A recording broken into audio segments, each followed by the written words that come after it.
Hey friends, if you encounter Windows 11 update error 0xC1900101, then please watch this video.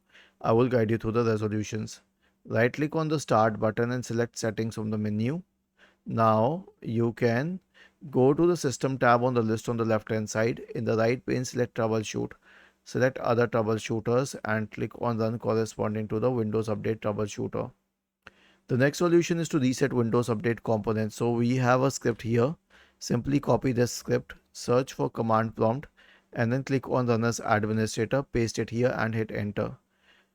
This will stop the services associated with Windows updates. It will delete the Windows Update profile. It will delete the contents of the software distribution and catroot2 folders. It will re-register the DLLs. It will reset WinSock, and then it will restart the services. Was this helpful? If yes, then please subscribe to the channel.